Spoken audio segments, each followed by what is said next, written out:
I am Dr. Gueye-Weinstein, a physician, African scholar, and author of historical texts. For over 20 years, I have studied our histories, sat with elders who carry memory in their bones, interviewed scholars across continents, and pressed deep into the archives of our people. And through it all, I have uncovered a pattern, a deliberate, centuries-long phenomenon that most only sense in the shadows of awareness, a campaign of erasure, woven into our textbooks, our religions, our cultures, designed to convince the world that Africa birthed nothing, that those who were colonized or enslaved somehow deserved it, that the greatest civilizations of the world were not ours. Let me tell you a story, not the one they wanted you to hear, but the one that lives in our bones, our songs, our bloodlines.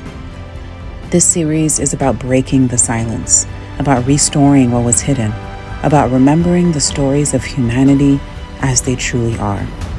Because the telling of these stories will liberate all of us. When truth rises, it does not free one people, it unbinds humanity itself as more stories begin to unfold. So sit with me, listen closely, and together, let us reclaim what was stolen so we may remember who we are and reimagine the world we seek to create. This is Remembering Humanity.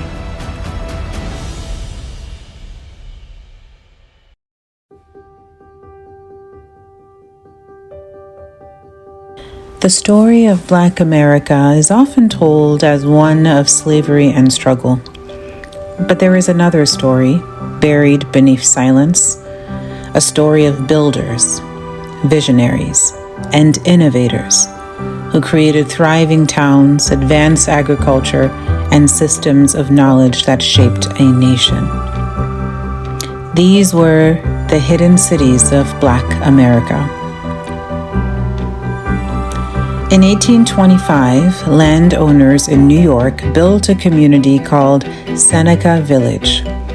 It was a haven of Black prosperity, homeowners, churches, schools, and families living in dignity. But by the 1850s, the city seized the land, destroyed the homes, and erased the memory to create Central Park. For generations, the very ground where families once gathered was walked upon without knowing their story. Today, you know. Across America, Black towns rose. Rosewood in Florida, Greenwood in Tulsa, Nicodemus in Kansas. These were hubs of business, wealth, and independence. Tulsa's Greenwood, called Black Wall Street, was home to bankers, doctors, educators, and entrepreneurs. But in 1921, white mobs and planes firebombed it to ash. These cities were not erased by failure. They were destroyed because they thrived. Still, Black innovation could not be contained. Along the coasts of South Carolina and Georgia, the Gullah Geechee people preserved African language, songs, and science. They brought tidal irrigation from West Africa, building sophisticated rice fields that matched the precision of modern engineering. The rice that enriched America's South came directly from African genius. Black builders shaped the very monuments of the United States. Enslaved artisans laid the stones of the White House and the Capitol. Black masons and carpenters carried architectural traditions into a land that denied their names, but not their labor. Medicine and healing flourished underground. Black midwives delivered babies rooted in African birthing traditions. Root workers practiced herbal medicine, blending African pharmacology with Native American and European herbs. Their systems treated illness when hospitals excluded Black patients. They were doctors without recognition, saving lives outside the record books. Innovation was not only survival, it was creation.